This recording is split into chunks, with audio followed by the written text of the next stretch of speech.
यत्सङ्कल्पात् तपति तपनो वाति वातः समिन्धे वह निर्धत्ते धरणिरुदधीर्लङ्घते नैव वेलाम् सोऽयं श्रीमान् निखिलजगताम् अन्तरात्मावतीर्णो धर्मं रक्षन् दिशतु कुशलं स्वामिनारायणो नः। श्री स्वामिनारायण भगवान की जय। अक्षर पुरुषोत्तम महाराज की जय। श्री राधा कृष्ण देव की जय। सियावर रामचंद्र भगवान की जय। उमापति महादेव की जय। प्रमुख स्वामी महाराज की जय। महंत स्वामी महाराज की जय। प्रमुख स्वामी महाराज शताब्दी महोत्सव की जय। आज यहाँ पर स्टैंडर्ड 9, 10, 11th एंड 12th ऐसे छात्र यहाँ पर उपस्थित हैं जो जीवन के बहुत ही महत्वपूर्ण स्थान पर आ पहुंचे हैं। महत्वपूर्ण इसलिए मैं कहता हूं क्योंकि आज से 10 वर्ष बाद या आज से 20 वर्ष के बाद आप कहां पर होंगे और क्या करते होंगे, आपने क्या पाया होगा और आप क्या बने होंगे, इन सभी बातों का आधार आज सुबह से शाम तक हमने क्या किया है इसके ऊपर है। जीवन की सबसे ज्यादा महत्वपूर्ण अवस्था, निर्णायक अवस्था। दूसरी बात है कि यह जीवन की सबसे ज्यादा संवेदनशील अवस्था है। संवेदनशील मैं इसलिए बता रहा हूं क्योंकि हम इस अवस्था में अच्छी चीजों को भी बहुत जल्दी से ग्रहण कर सकते हैं और बुरी चीजों को भी बहुत जल्दी से ग्रहण कर सकते हैं। यह हमारी अवस्था की शक्ति है। इस स्थान में हम भविष्य के कुछ विचार करने के लिए एकत्र हुए हैं। हम अपने विषय में प्रवेश करें इससे पहले एक महत्वपूर्ण तथ्य को हम जान लें कि विश्व का कोई भी क्षेत्र हो, कोई भी क्षेत्र, चाहे संगीत का हो, चाहे स्पोर्ट्स का हो, चाहे अध्ययन का हो, चाहे बिजनेस का हो, विश्व का कोई भी क्षेत्र हो, इसमें बहुत ही ऊंचाई तक जो लोग पहुंचे हैं, विश्व में सर्वश्रेष्ठ बने हैं, उन्होंने अपने कार्य का आरंभ, अपने मार्ग में चलने का आरंभ बहुत वर्षों पूर्ण किया होता है। 20 वर्ष पहले, 25 वर्ष पहले उन्होंने आरंभ कर दिया होता है अपने कार्य का। जब उन्होंने इसका आरंभ किया है तब दुनिया नहीं जानती कि भविष्य में यह क्या होने वाला है। दुनिया को तभी पता चलता है जब वह व्यक्ति कोई सर्वश्रेष्ठ काम करके दिखाता है, जब इसका रिजल्ट देखने में आता है, जब वह विश्व प्रसिद्ध होता है, जब इसकी घोषणाएं होती है, जब उनको पुरस्कार दिए जाते हैं, उस समय लोगों को पता चलता है कि यह महान व्यक्ति हुआ। लेकिन जब वह काम कर रहा था, जब उसने अपनी दिशा का आरंभ किया था, तब लोग नहीं जानते थे कि भविष्य का एक सितारा आज अपनी दिशा में आगे चलने लगा है।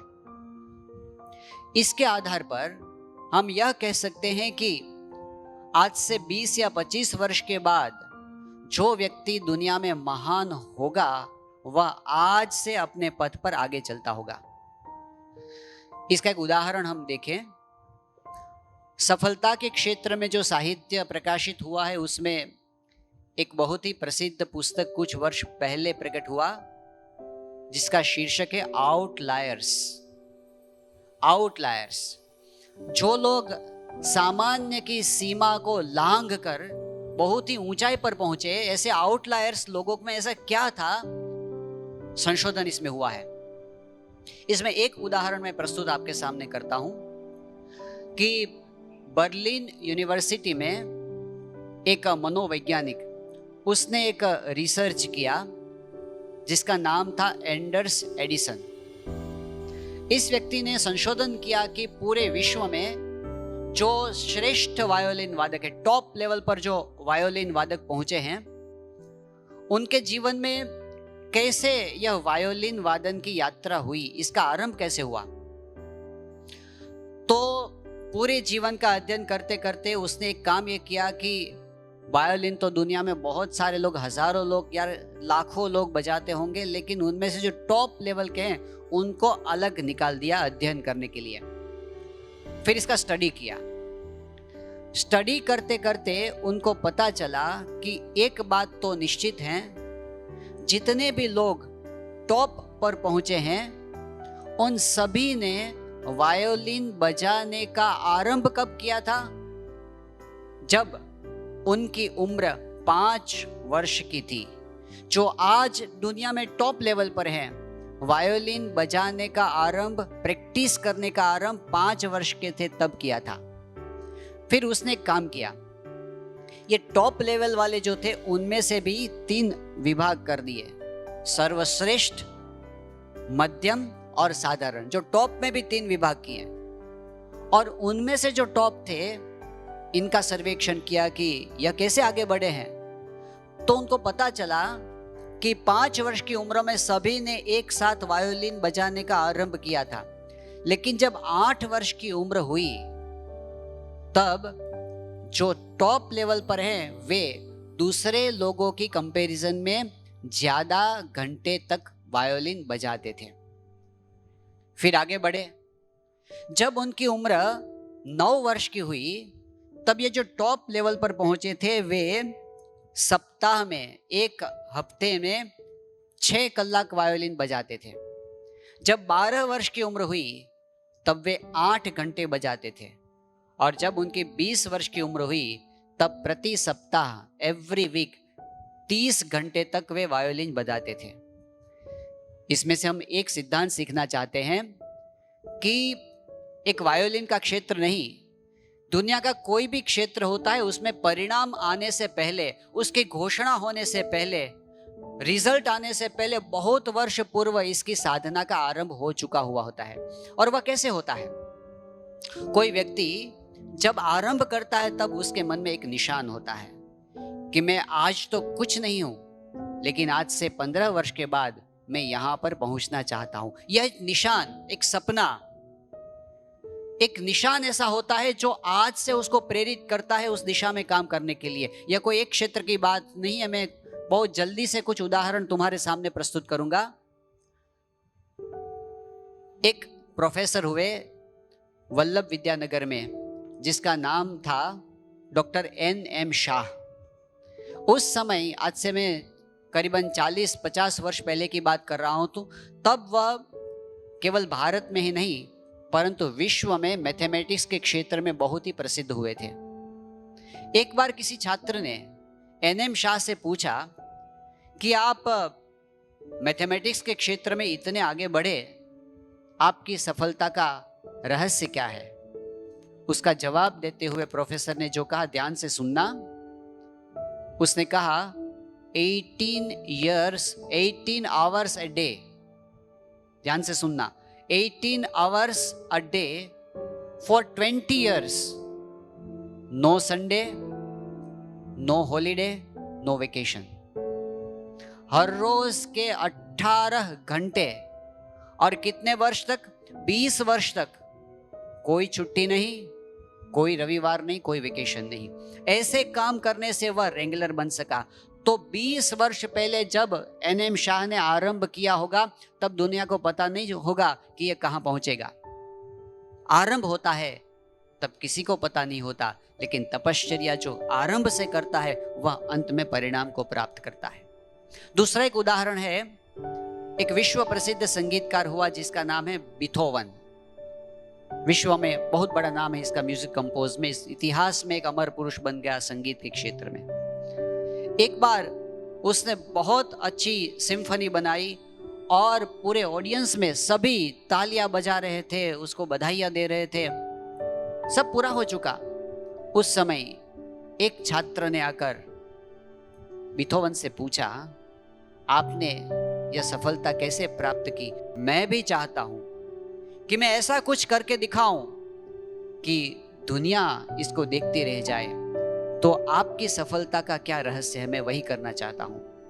बीथोवन ने बहुत ही सीधा सादा उत्तर दिया, 8 hours a day for 40 years। 8 घंटे 40 वर्ष तक, तभी कोई सफलता के शिखर पर पहुंचते हैं, तभी कोई दुनिया में विश्व प्रसिद्ध होते हैं। तो जब आरंभ होता है तब दुनिया को पता नहीं होता, लेकिन आरंभ होता है तब आरंभ करने वाले के मन में एक सपना होता है। इसको हम ध्येय कहते हैं। जो ध्येय होता है वह हमें सही दिशा की ओर ले जाते हैं। जो ध्येय होता है वह हमें एक शक्ति देता है जिसके आधार पर हम वर्षों तक जूझते रहे। आज हम यही कुछ विचार करने के लिए यहाँ पर उपस्थित है कि आज से 15 वर्ष या 20 वर्ष के बाद हम क्या करना चाहते हैं। सपने तो सभी को होते हैं। हमें से यदि पूछा जाए कि आप में से कौन नहीं चाहता कि मुझे डॉक्टर बनना है, इंजीनियर बनना है, पायलट बनना है, बिजनेसमैन बनना है, मुझे सफलता प्राप्त करनी है, ऐसा कौन नहीं चाहता दुनिया में? हर कोई चाहता है। परंतु अंग्रेजी में एक वाक्य है, great man have purposes, others have only wishes. Great man have purposes, others have only wishes. इच्छा तो सभी को होती है, लेकिन पर्पस, मैं इसी के लिए जीता हूं, यही मेरा लक्ष्य है, इस तरह से अपने जीवन का पर्पस जिन्होंने बना दिया वह सचमुच बहुत आगे बढ़ सके हैं। यह हमें देखने को मिलता है। अब मैं एक सवाल आपको पूछना चाहता हूं। शायद आप में से कुछ ऐसे होंगे जिनके पास नोट पेन होंगे। कितने लोगों के पास कुछ है नोट करने के लिए आप में से? अच्छा, फोन है? फोन छात्रों के पास? तो आपको एकाग्र ज्यादा बनना होगा, क्योंकि आपको मैं जो कहूंगा वह मन में नोट करना है। हाँ, और मैं पूछूंगा बाद में, तो ध्यान से सुनना। मैं आपको एक एक्सरसाइज अभी करवाना चाहता हूं। अभी देखिए, हम जिस तारीख में यहां पर बैठे हैं, आज है 29 मार्च 2022, बराबर है ना? हम 29 मार्च के दिन यहां पर बैठे हैं। 2022 का वर्ष चल रहा है। एक एक्सरसाइज, एकाग्र होकर सुनना मेरी बात। कोई इधर उधर ना देखे, मेरे सामने देखे। यहां पर आ जाइए, एकाग्र हो जाइए, यहां पर सुनिए। एक एक्सरसाइज मैं आपको देना चाहता हूं। समझ लो भगवान हमें ऐसी कोई शक्ति दे दे, हमें ऐसा वरदान दे दे कि आज 29 मार्च 2022 का दिन है, हम 29 मार्च 2021 में चले जाएं। एक वर्ष पीछे, टाइम का मशीन हमें एक वर्ष पीछे ले जाता है। हाँ, तो आप में से 12वीं कक्षा में कौन से हैं? अभी 12th में है कोई? 12th में है तो आप समझ लीजिए आप 11th में आ गए। 11th में कौन से हैं? 11th में आप समझिए 10th में आ गए। 10th में कौन से हैं? आप समझिए 9th में आ गए। और 9th में कौन है? आप समझिए 8th में आ गए। हाँ, एक वर्ष आप पीछे चले गए। आपको चांस दिया गया, भगवान ने आपको चांस दिया कि एक वर्ष जो हमारा बीत गया वह गया, वह हमें वापस मिलता है। फिर से हमें मिलता है कि एक वर्ष जो आपने गवाया मैं आपको फिर से देता हूं, और आपको फिर से चांस मिलता है अभ्यास करने का, स्टडी करने का। तो आप में से कितने ऐसे छात्र हैं जो ऐसा मानते हैं कि यदि मुझे फिर से चांस मिल जाए, एक वर्ष फिर से वापस मिल जाए, अभी एग्जाम्स नजदीक में है ना एग्जाम्स, हमें फिर से चांस मिल जाए तो मैं अभी जो पढ़ा हूं ना उससे ज्यादा अच्छा पढ़कर दिखा सकता हूं। ऐसा आप में से जिनको लगता हो हाथ ऊंचा करें। वाह, शाबाश, वेरी गुड, नाइस। हाथ नीचे रख दीजिए। ज्यादातर हम में से ऐसे हैं जिनको ऐसा लगता है कि यदि मुझे फिर से चांस मिल जाए इस वर्ष को पढ़ने का तो मैं अच्छा करके दिखा सकता हूं, है ना? तो अब हमें यह सोचना है, अब थोड़ी गहराई में जाना है।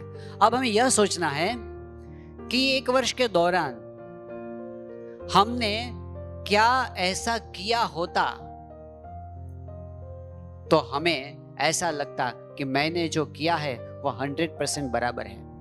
यानी आपको फिर से चांस मिलेगा तो आप 1 वर्ष के दौरान क्या करके दिखाएंगे, आपकी अभ्यास की शैली कैसे होगी। मैं आपको उदाहरण देता हूं, टिप्स देता हूं। क्या सोचिए कि शायद कोई कह सकता है कि यदि मुझे फिर से चांस मिल जाए तो मैं हर रोज के 3 घंटे वर्ष के आरंभ से मेहनत करता। एक एग्जांपल देता हूं। अथवा तो कोई ऐसा कहेगा कि मैं सोचता हूं कि इस वर्ष के दौरान मेरी एक गलती यह रह गई कि मैंने रिवीजन अच्छी तरह से नहीं किया था, तो हर 15 दिन के बाद मैं रिवीजन का एक स्लॉट रखकर मैं इसका रिवीजन अच्छी तरह से करता, यदि मुझे फिर से चांस मिल जाए तो। या कोई ऐसा कह सकता है कि मैंने कुछ ऐसी क्रियाएं थी जो मुझे नहीं करनी चाहिए थी, जिसमें मैंने अपनी टाइम और एनर्जी को वेस्ट किया है। जो न देखना का देखने में, न सुनने का सुनने में मैंने अपने काम को वेस्ट किया है, ऐसा हमारे मन में रहता है। तो हम अभी यह सोच सकते हैं, आप मन में, मैं आपको 1 मिनट का समय देता हूं। 1 मिनट के दौरान आपको यह सोचना है कि मैं क्या करता यदि मुझे यह वर्ष फिर से मिल जाए, तो डूज एंड डोंट्स मैं यह करता और यह न करता, यह आपको मन में सोचना है। आंखें बंद कर दीजिए, बातें नहीं करनी है। आप अंदर अपने आप को देखिए और अपनी 1 वर्ष की यात्रा को देखिए और आप सोचिए कि एक क्रिया ऐसी आप सोचिए कि मैं यह करूंगा या करता। एक क्रिया ऐसी सोचे कि आप नहीं करेंगे या नहीं करते। एक क्रिया, 1 मिनट का समय है आपके पास।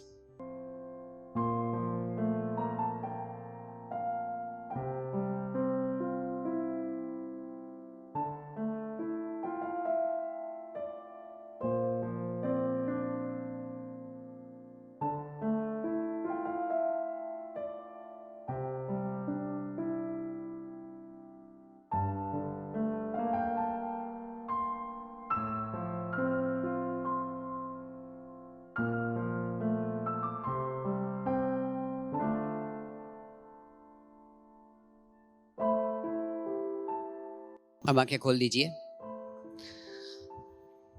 अच्छा, मैं आपसे कुछ सुनना चाहता हूं अब कि आपने क्या सोचा है।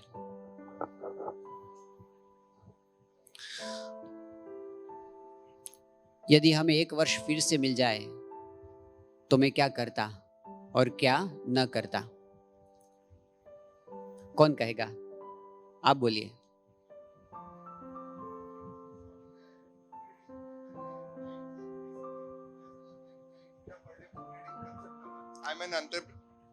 I am an entrepreneur. मेरा ऑलरेडी बिजनेस है, तो मेरा वो डेली शेड्यूल में हमारा होता है कि हमें पर डे बुक रीडिंग करना होता है ताकि हम लोग ग्रो कर सके, तो मैं वो वापस डेवलप कर सकता था। बहुत अच्छा। और कोई? हमारे जो यंगर छात्र हैं सभी, उनमें से कोई बोले। आपने सोचा तो होगा, हिम्मत कीजिए। यहां पर से कुर्सी में से कोई?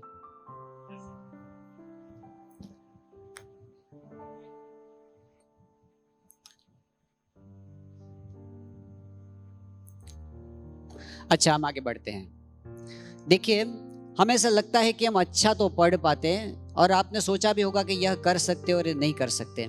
ऐसा न हो पाया, इसका कारण क्या हो सकता है? मैं आपके सामने 3 उदाहरण प्रस्तुत करता हूं कि क्या कारण हो सकता है। पहला कारण यह हो सकता है कि हम कभी कभी अपने कार्य में समर्पित नहीं हो सकते, डेडिकेट नहीं हो सकते, या उसको पूरा समय नहीं दे सकते, या तो किसी और काम में हमारा समय चला जाता है। देखिए, हम कुछ काम तो अवश्य करते, बिना काम का दिन पूरा नहीं होता। सोना भी एक काम है, सो जाना भी एक काम होता है। कुछ काम तो हम करते ही हैं। तो हमारा जो मुख्य काम है अभी अभ्यास का, मुख्य काम का समय कौन सा ऐसा काम था जो खा गया, जो नहीं करने चाहता था चाहिए, ऐसे कार्यों में हमारा समय चला गया। ऐसे कौन से कार्य थे? तो मैं उदाहरण देता हूं। 3 कारण हो सकते हैं। पहला कारण यह हो सकता है कि हमें ये ज्ञान नहीं है कि हमारे जीवन में इंपॉर्टेंट क्या है। मैं दूसरे शब्दों में कहता हूं कि हम अपने जीवन में अपने कार्यों की प्रायोरिटी कैसे देनी चाहिए नहीं जानता। हम मुख्य काम क्या है, मेन क्या है, वह शायद हम भूल जाते हैं। कभी कभी हमारी नजर में वह नहीं रहता। यह पहला कारण हो सकता है। शायद आप कहेंगे कि नहीं, वैसा तो नहीं है, मुझे पता है कि मेरे जीवन में मुख्य क्या है, सभी को पता है, ऐसा आपको लगता है। तो मैं दूसरा कारण दे सकता हूं कि शायद यह भी हो सकता है कि मैं जानता हूं कि यह मेरे लिए मुख्य काम है, मेरे दिन का, मेरे महीने का, मेरे वर्ष का, यह मुख्य काम है। फिर भी जब आयोजन करना होता है, टाइम टेबल बनाना होता है, तो मेरे पास ऐसी आयोजन शक्ति नहीं है कि मैं मुख्य काम को दिन में किस स्लॉट में रख सकूं। ऐसा आयोजन बनाने की कला मुझ में नहीं है, ऐसा कौशल्य मुझ में नहीं है, ऐसा शायद आप कह सकते हैं। तो कोई कहेगा कि नहीं भाई, ऐसा भी नहीं है, मुझे टाइम टेबल बनाना भी आता है। और आप में से कई ऐसे होंगे जिन्होंने टाइम टेबल बनाया होगा। आज तक आप में से जितने भी ऐसे छात्र हैं जिन्होंने एक बार भी टाइम टेबल बनाया, वह हाथ ऊंचा कीजिए। टाइम टेबल बनाया है आपने, है ना, बनाया है ना टाइम टेबल? हाथ नीचे रख दीजिए। तो आप कहेंगे नहीं भाई, ऐसा नहीं है, मुझे पता है कैसे टाइम टेबल बनाया जा सकता है और मैंने बनाया भी है। तो तीसरा कारण हो सकता है कि मैं टाइम टेबल बनाना तो जानता हूं, लेकिन उस टाइम टेबल के अनुसार आचरण करने की डिसिप्लिन मुझ में नहीं है। कितने छात्र ऐसे हैं जिनको लगता है कि यह तीसरा कारण मुझे लागू होता है? ज्यादातर हम सब। लेकिन सुनिए, वास्तव में ऐसा नहीं है।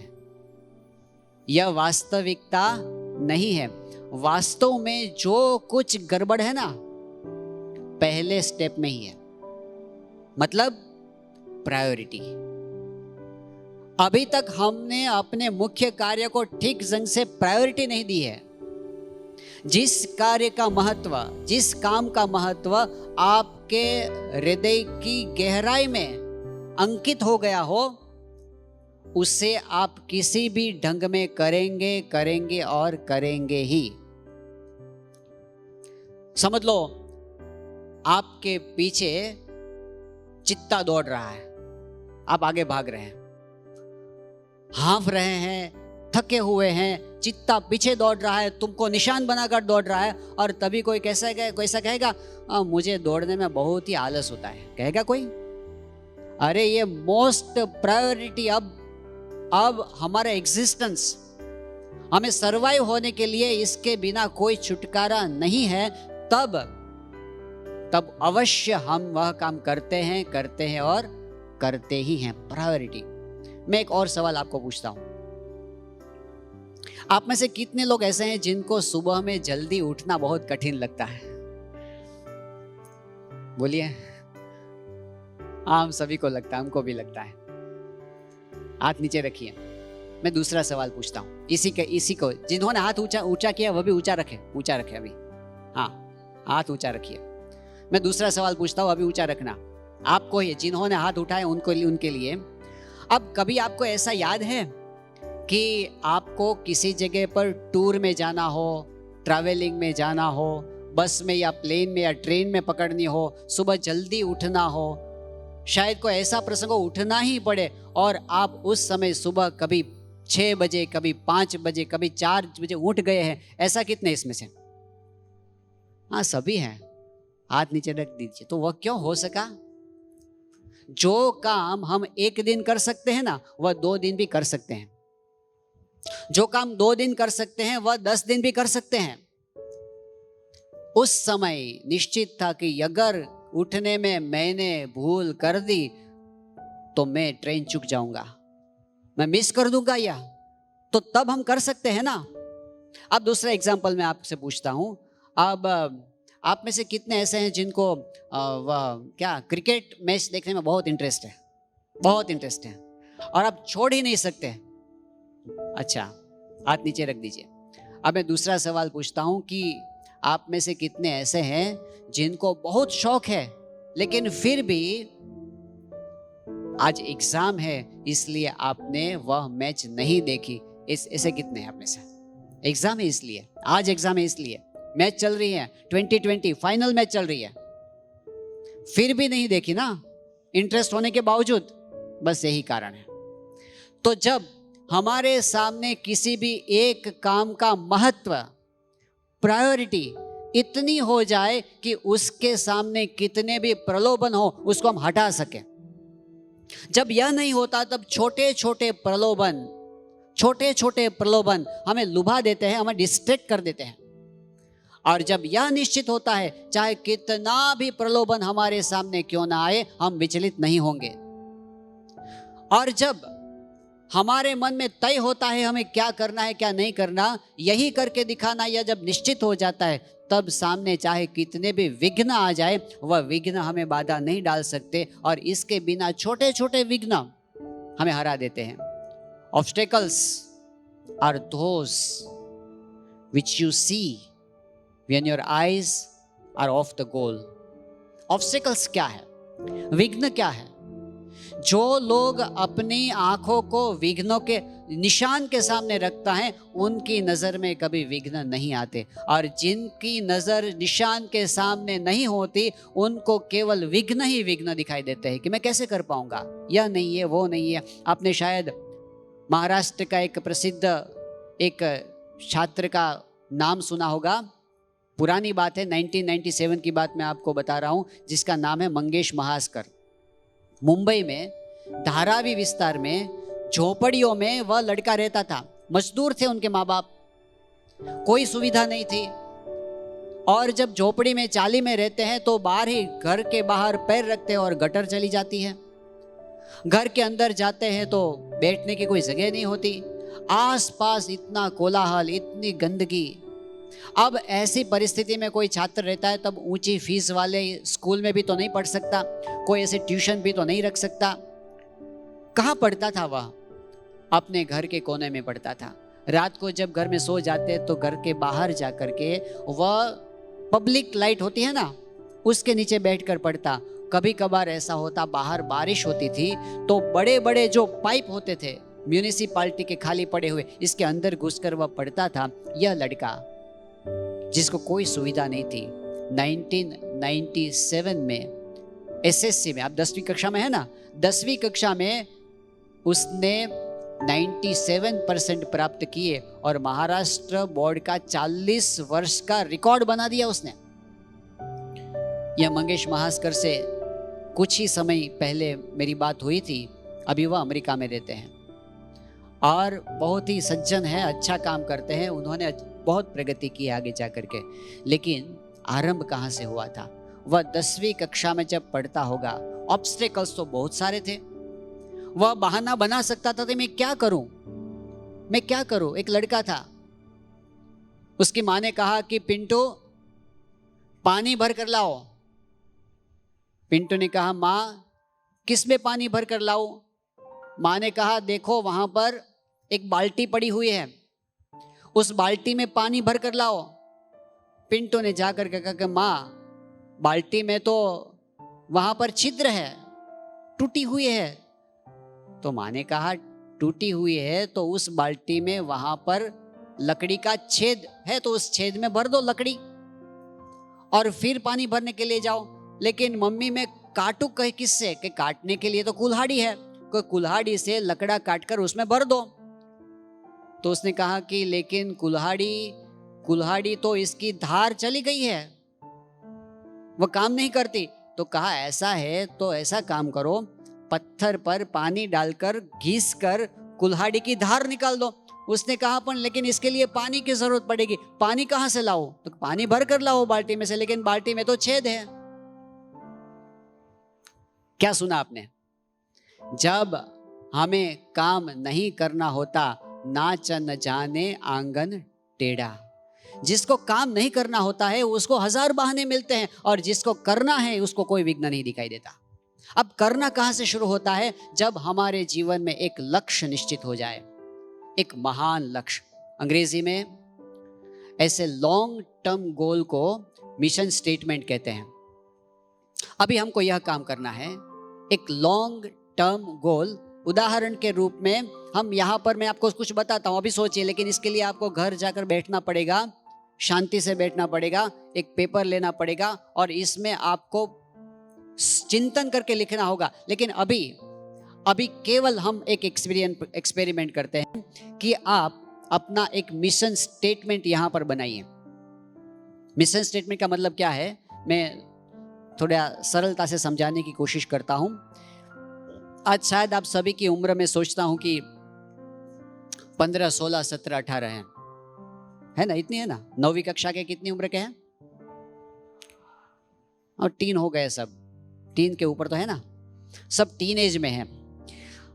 अब आपको यह सोचना है कि 20 वर्ष के बाद, अभी हम कहां पर हैं?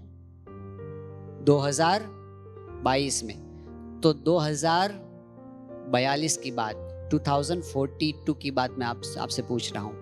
2042 में आप अब आगे चले जाइए, 20 वर्ष आगे, और 20 वर्ष के बाद आप अपने आप को कैसा देखना चाहते हैं, या मन में एक चित्र बनाइए, इसको विजुअलाइजेशन कहते हैं। आप एक चित्र बनाइए, 20 वर्ष के बाद मेरा करियर कैसा होगा, 20 वर्ष के बाद मेरा फैमिली कैसा होगा, 20 वर्ष के बाद मेरा स्वास्थ्य कैसा होगा, 20 वर्ष के बाद मेरा आध्यात्मिक जीवन कैसा होगा। अब एक लक्ष्य मन में, एक चित्र बनाने की कोशिश कीजिए। अब क्या चाहते हैं अपने मन में, थोड़ा सोचिए। मैं 1 मिनट आपको देता हूं, थोड़ा गंभीरता से सोचिए, आंखें बंद कर दीजिए। इसका बहुत महत्वपूर्ण महत्व है। अभी जो हम सोच रहे हैं ना, इसके आधार पर आगे का सब कुछ होने वाला है। 1 मिनट के लिए आंख बंद कर दीजिए।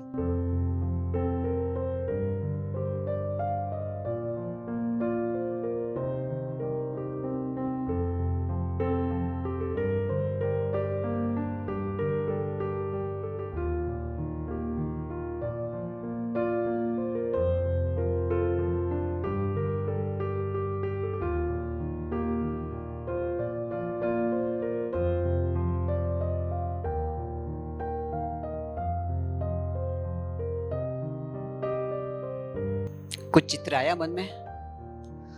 यह सत्य है कि अभी हमारे मन में जो चित्र होगा वह अस्पष्ट चित्र होगा, वह कल्पना जैसा लगेगा। फिर भी यह कल्पना आवश्यक है। इस कल्पना के बिना चित्र नहीं बन सकता। Begin with the and in mind. यह जो मकान बना है ना, ऐसा कहा जाता है कि everything is created twice in the world.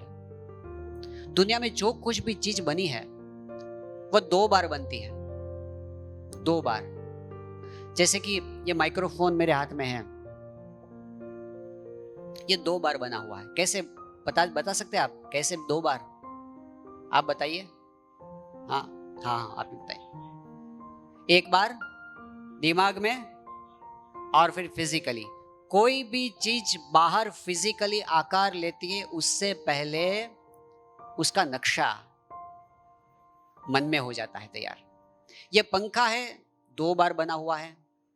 आपने जो टी शर्ट पहनी हुई है, 2 बार बनी हुई है। यह मकान जहां पर हम बैठे हैं, इसका डिजाइन पहले किसी के मन में हुआ, फिर पेपर पर आया और फिर से वह स्थूल स्वरूप में हमारे सामने दिखाई देता है। तो दुनिया में जो भी काम होता है, आज आप यहाँ पर आए तो पहले आपके मन में विचार आया और फिर आप यहाँ पर आए। यदि आपने ना सोचा होता तो आप यहाँ पर ना होते। आज सुबह आपने आंख खोली तो आपने निर्णय किया कि अब मैं खड़ा होना चाहता हूं, इसके बाद आप खड़े हुए। यदि आपने सोचा ना होता तो अभी तक आप लेटे हुए होते। है कई लोग अभी लेटे हुए अभी तक, है ना। आप किसी को तमाचा लगाते हैं तो सीधा नहीं लगाते, पहले एक बार मन में लगा देते हैं और फिर बाहर लगाते हैं। तो दुनिया में जो भी कुछ होता है 2 बार होता है, पहले मन में निर्णय हो जाता है, फिर बाहर होता है ना।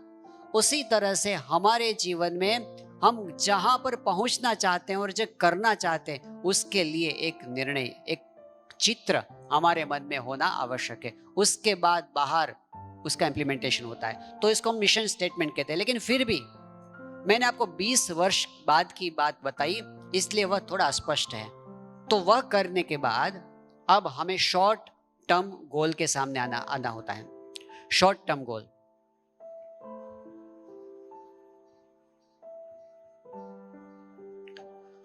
अब देखिए, जब तक हमारे सामने यह महान लंबे समय का गोल नहीं होता तब तक यह काम नहीं करेगा। पहले यह चाहिए कि मुझे क्या करना है।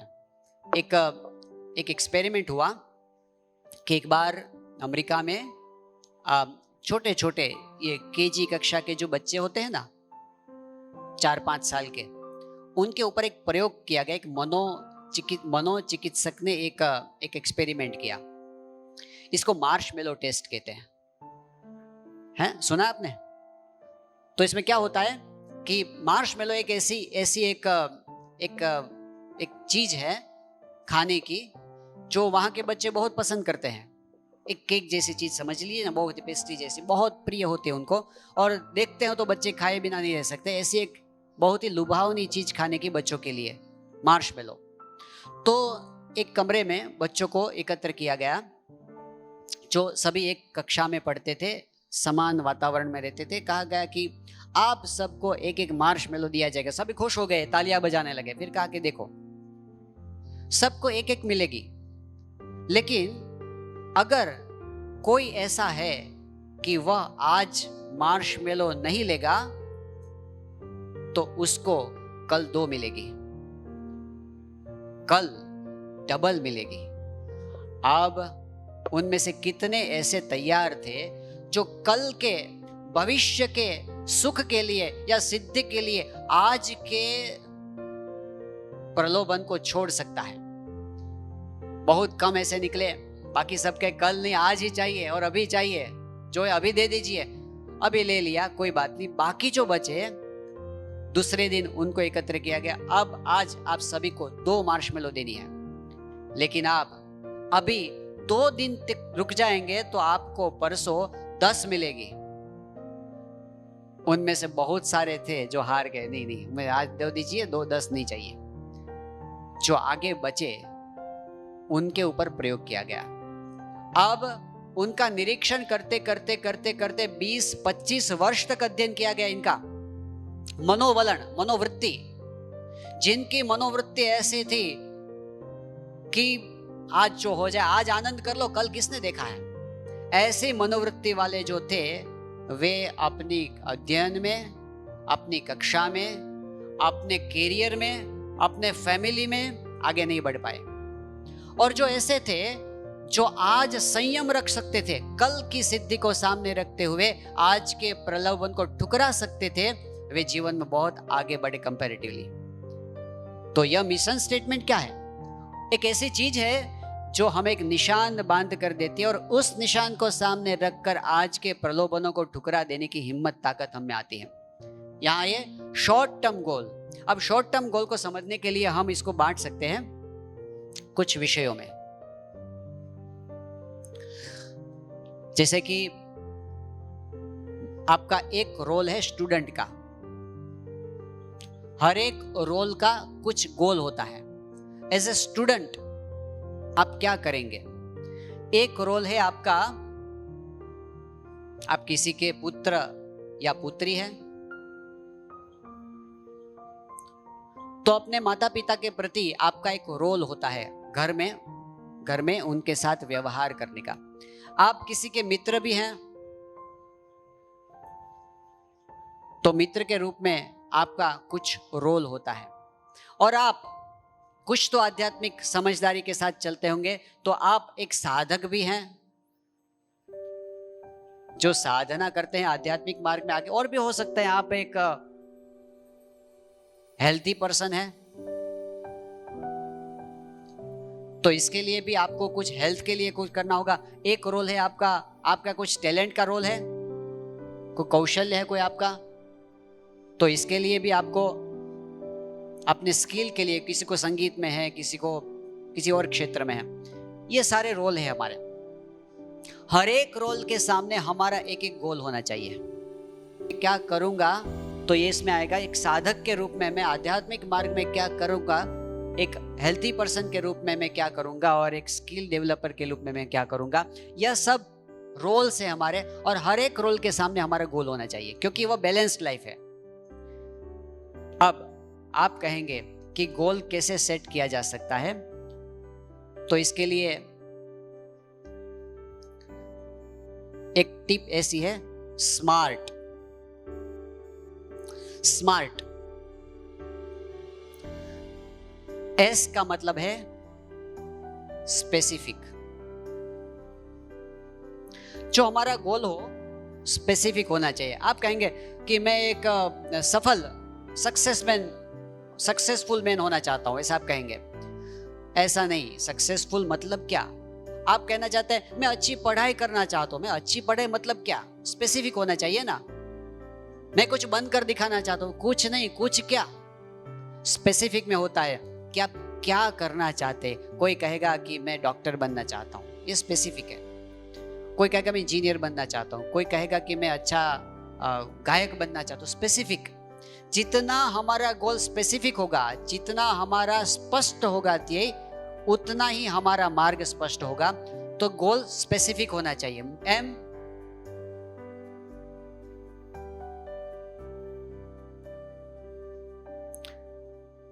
मेजरेबल होना चाहिए हमारा गोल। हाँ, मेजरेबल कैसे? तो जैसे आपने तय किया कि मैं चलो इस सप्ताह में मैं फिजिक्स का रीडिंग अच्छा करना चाहता हूँ। अच्छा नहीं, मैं फिजिक्स के 3 चैप्टर्स की नोट्स बनाकर तैयार करना चाहता हूँ। इसको स्पेसिफिक कहते हैं। स्पेसिफिक मतलब मैं, इसको मेजरेबल कहते हैं। मैं क्या करना चाहता हूँ और कितना करना चाहता हूँ, इसको मेजरेबल कहते हैं। गोल हमारा स्पेसिफिक होना चाहिए। दूसरा है मेजरेबल होना चाहिए। तीसरी बात है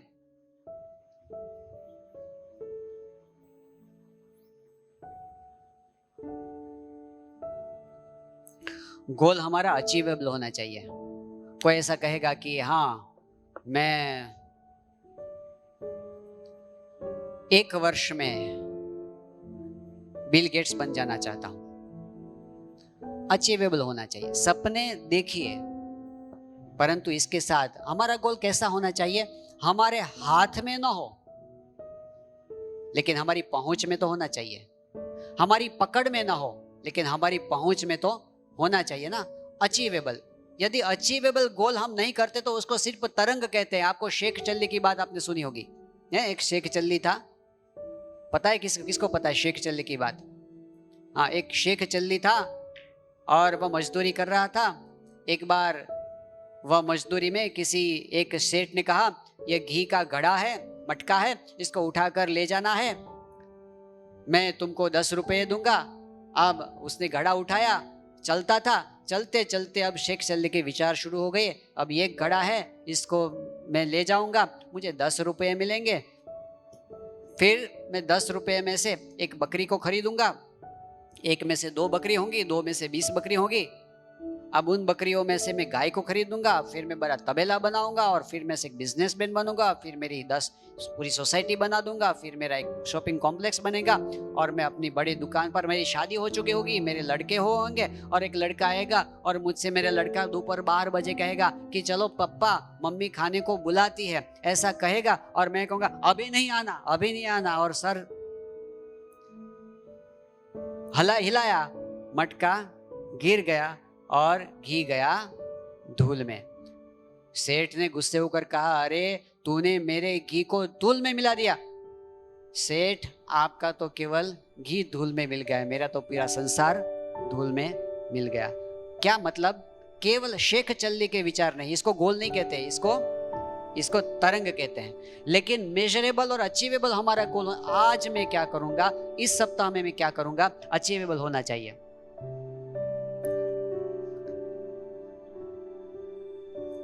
आर है रेलेवेंट। अपने क्षेत्र का गोल होना चाहिए। जो आप जिस दिशा को लेकर बैठे हैं उसी दिशा में आगे बढ़िए। जैक ऑफ ऑल बनने की जरूरत नहीं है। आप एक दिशा में आगे बढ़िए, अपनी दिशा के आसपास और सब कुछ देखना बंद कर दीजिए। या डॉक्टर दलजीत सिंह नाम के एक बहुत ही सुप्रसिद्ध आई सर्जन है, जो एक बार अहमदाबाद पधारे थे और संतों के साथ उनकी गोष्ठी हुई थी। तो एक प्रश्न उनसे पूछा गया कि आप किस तरह से काम करते हैं। तो उन्होंने कहा कि मेरा एक निशान रहता है कि मैं आई सर्जन हूँ और आंख के क्षेत्र में मैं प्रगति कर रहा हूँ। मैंने अभी तक आंख के सिवा किसी और कॉन्फ्रेंस में कभी अटेंड नहीं किया है। उसने कहा कि मैं रहता हूँ, मेरे पास में ही आगरा है और आगरा में ही ताजमहल है, लेकिन अभी तक मैं उसे देखने के लिए नहीं गया, क्योंकि मैं सोचता हूँ कि आई सर्जन के लिए ताजमहल देखने की ज़रूरत नहीं है। मैं एक दिशा में सोचता हूँ और कुछ नहीं सोचता रिलेवेंट। जो हम गोल बनाते हैं अपनी दिशा में आगे बढ़ने के लिए होने चाहिए, उससे विपरीत दिशा में ले जाए ऐसा नहीं होना चाहिए। और अंतिम है टाइम बाउंड, समय के साथ बांधिए।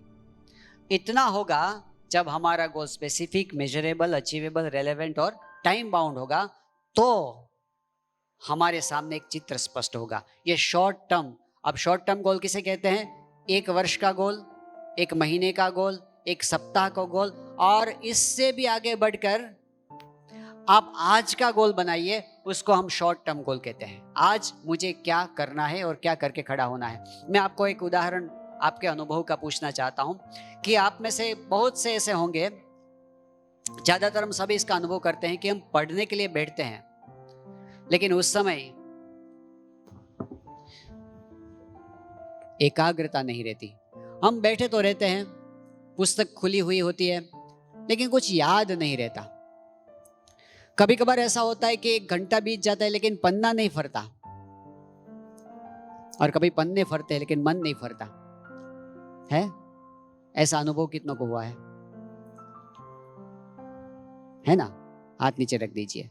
हम चाहते हैं कि हम अच्छा अध्ययन करना चाहिए, बैठते हैं लेकिन काम नहीं होता।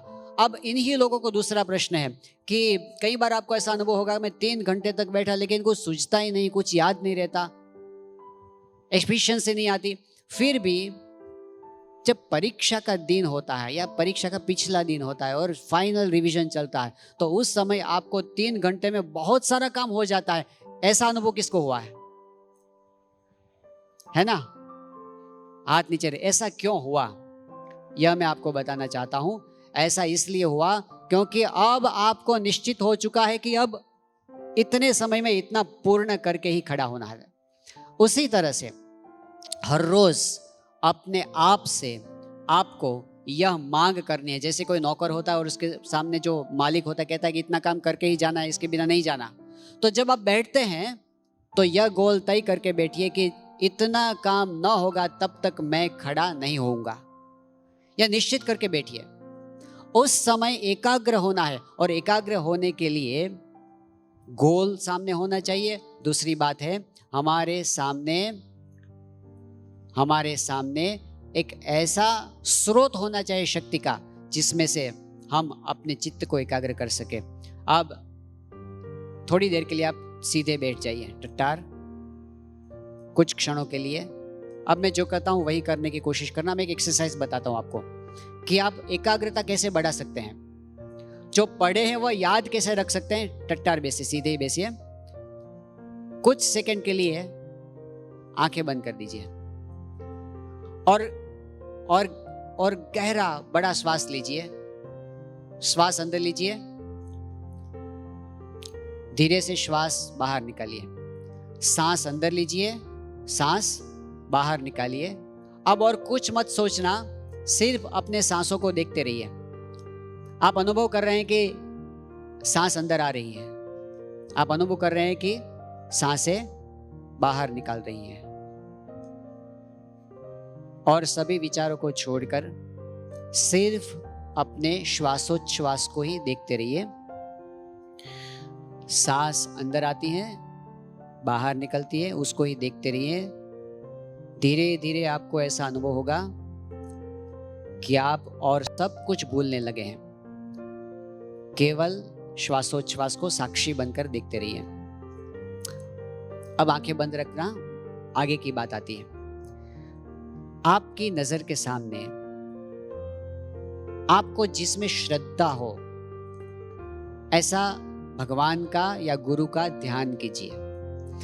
वे बिल्कुल आपने सामने ही खड़े हैं। जो भी स्वरूप आपके मन में हो, आपको जिस गुरु में श्रद्धा हो, जो भगवान में श्रद्धा हो, उसको अपने सामने देखिए। जैसे कि मुझे भगवान स्वामी नारायण में श्रद्धा है और गुरु महंत स्वामी जी महाराज में श्रद्धा है, तो मैं ऐसा सोचता हूँ कि मेरे बिल्कुल सामने महंत स्वामी जी महाराज विराजमान है और मेरे सामने करुणामय दृष्टि से मेरे सामने देख रहे हैं। तो आप ऐसा ही सोचिए कि आपके इष्ट देव और गुरुदेव आपके सामने करुणा दृष्टि से देख रहे हैं। फिर आप प्रार्थना कीजिए, मन में ही प्रार्थना करना, बोलना मत। आप प्रार्थना कीजिए कि मैं अभी जो काम करने के लिए बैठा हूं वह काम मैं आपकी प्रसन्नता के लिए करना चाहता हूं। यह काम मैं कर रहा हूं वह मेरी शक्ति से नहीं, आपकी शक्ति से होगा। आप मुझ में प्रवेश कीजिए, आप ही मुझे प्रकाश दीजिए। ऐसा कहते आप मन में कल्पना कीजिए कि आप अपना मस्तक इष्टदेव और गुरुदेव के चरणों में आप रखते हैं और आपकी आंखों का स्पर्श गुरुदेव के या भगवान के चरणारविंद के अंगूठे को होता है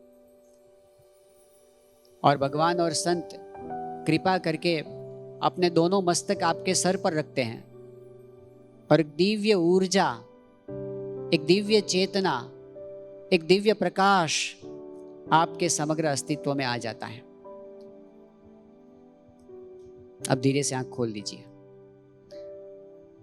ये हमने क्या किया? ये प्रार्थना ही है। एक तो इससे क्या होगा? काम अच्छा होगा और आपको बोझ नहीं लगेगा। और तय करके बैठना है कि मैं इतना पूरा करके खड़ा होऊंगा, तो यह हमारा शॉर्ट टर्म गोल, आज का मैं इतना काम पूरा करके खड़ा होऊंगा, यह शॉर्ट टर्म गोल में आता है। तो यह आवश्यक है कि जिसके द्वारा हम अपना आज का काम कर सके। अब अंतिम बात मैं आपको बताना चाहता हूं जो बहुत ही इंपॉर्टेंट है।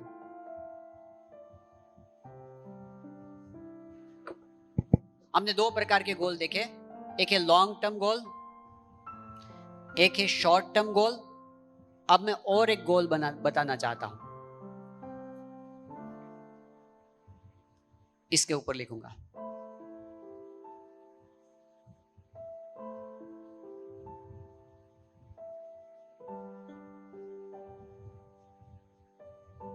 क्या है यह? Ultimate goal. आप कहेंगे अल्टीमेट गोल है क्या? 12वीं कक्षा में एक छात्र पढ़ता था, साइंस में था, बी ग्रुप में था। उससे एक संत ने प्रश्न पूछा कि तुम्हारा गोल क्या है? उसने कहा कि मैं 95% लाना चाहता हूं। संत ने कहा ठीक है, लेकिन मैं आपको यह पूछ रहा हूं कि आपका आगे का लक्ष्य क्या है? आपका अल्टीमेट गोल क्या है? तो वह समझ नहीं पाया। तो संत ने पूछा कि मैं यह पूछना चाहता हूं कि तुम 95% लाना चाहते हो या अच्छी मेडिकल कॉलेज में एडमिशन लाना चाहते हो? पूछो, बताओ। तो उसने कहा कि हाँ बराबर है, मेरा मेन गोल तो यह है कि मुझे एक अच्छे मेडिकल कॉलेज में एडमिशन प्राप्त करना है, क्योंकि इसके लिए तो रिजल्ट लाना है मुझे। संत ने दूसरी बात कही कि यह तुम्हारा गोल नहीं है। ठीक से सोचो, मेडिकल कॉलेज में एडमिशन लेना तुम्हारा गोल है या डॉक्टर बनना तुम्हारा गोल है? तो उसने सोचकर कहा कि हाँ बराबर है, डॉक्टर ही मुझे बनना है। क्योंकि कई बार ऐसा होता है, मैं अनुभव की बात कर रहा हूं। मैं जब पढ़ रहा था 12वीं कक्षा में, एक रूम पार्टनर था मेरा, बहुत ही होशियार था, बहुत ही कुशल था और 12वीं कक्षा में अच्छे गुणांक प्राप्त किए। वह मेडिकल कॉलेज में एडमिशन भी लिया 1989 में। हाँ, 1989 में उसने एडमिशन लिया। 2011 तक वह डॉक्टर नहीं बना था। कितने वर्ष बीत गए? 22 वर्ष बीत गए, तब तक वह डॉक्टर नहीं बना था। मतलब कि एडमिशन लेने से काम पूरा नहीं होता। मेन एम क्या है तुम्हारा? अल्टीमेट, मैं डॉक्टर बनना चाहता हूं। फिर संत ने कहा कि ठीक से सोचो, यह भी तुम्हारा गोल नहीं है। डॉक्टर बनना तुम्हारा गोल है या पैसे कमाना तुम्हारा गोल है? तो उसने कहा कि हाँ, वास्तव में तो मुझे बहुत पैसे कमाने हैं, मुझे धनवान बनना है। तो संत ने कहा कि ध्यान ठीक से सोचो, यह भी तुम्हारा गोल नहीं है। पैसा कमाने से क्या होता है? पैसे कमाने से अच्छा बंगला, अच्छी मोटर, समाज में प्रतिष्ठा, बहुत अच्छी जगह पर तुम्हारा लग्न हुआ हो, यह सब तुम्हारे मन में है।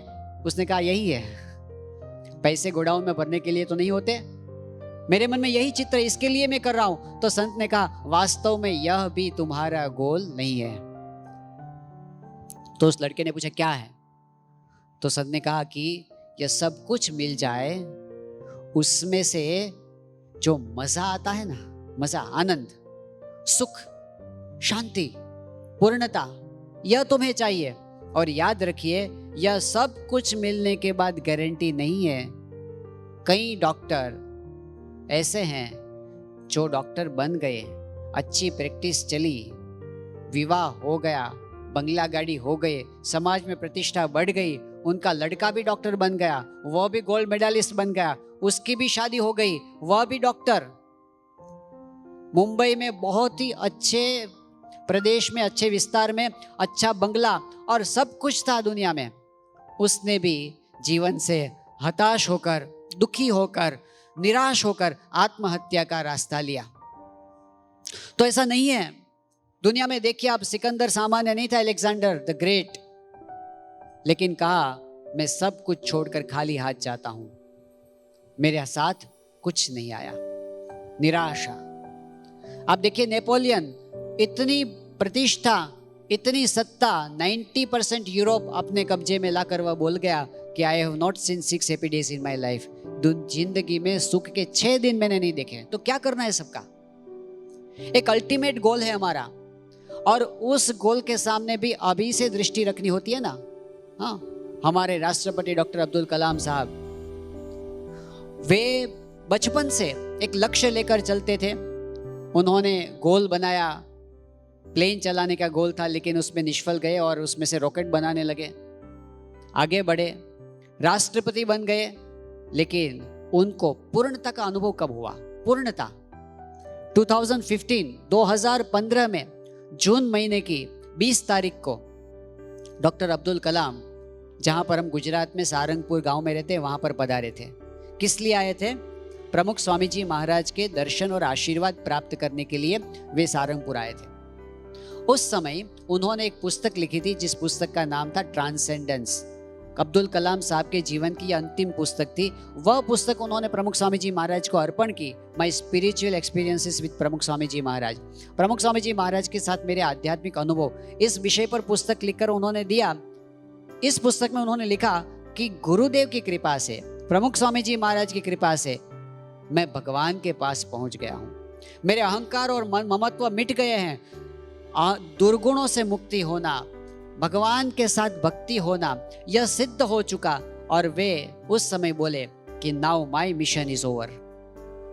रॉकेट बनाने के बाद जो मिशन पूरा नहीं हुआ था, राष्ट्रपति बनने के बाद भी मिशन पूरा नहीं हुआ था, लेकिन जब सच्चे गुरु मिल गए, गुरु की शरणागति प्राप्त हो गई और उनके बताए राह पर चले और जब भगवान के पास पहुंचे, तब हमें पूर्णता का अनुभव होता है। इसके बिना दुनिया की किसी भी शक्ति, किसी भी सत्ता, किसी भी संपत्ति कभी सुख का अनुभव हमें नहीं करा सकती। यह पूर्णता, यह निर्भयता, यह शांति गुरु के साथ और भगवान के साथ हमारे आध्यात्मिक संबंध से होती है।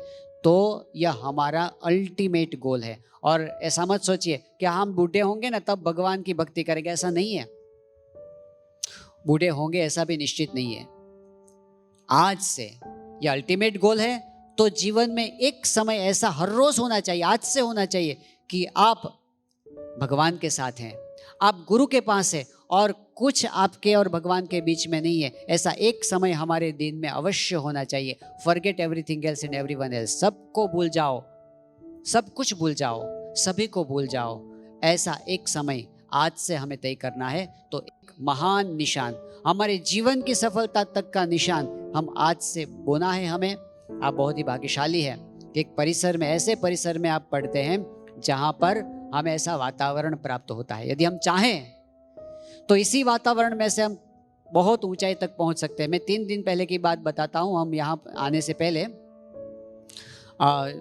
हम गए थे उड़ीसा में, भुवनेश्वर में। और भुवनेश्वर में वहाँ के उड़ीसा राज्य के, पूरे राज्य के विजिलेंस डायरेक्टर, पूरे राज्य के पुलिस क्षेत्र ने विजिलेंस के जो मुख्य थे अधिकारी, जिसका नाम है यशवंत जेठवा, उनके घर हम गए थे। उन्होंने अपनी बात बताई।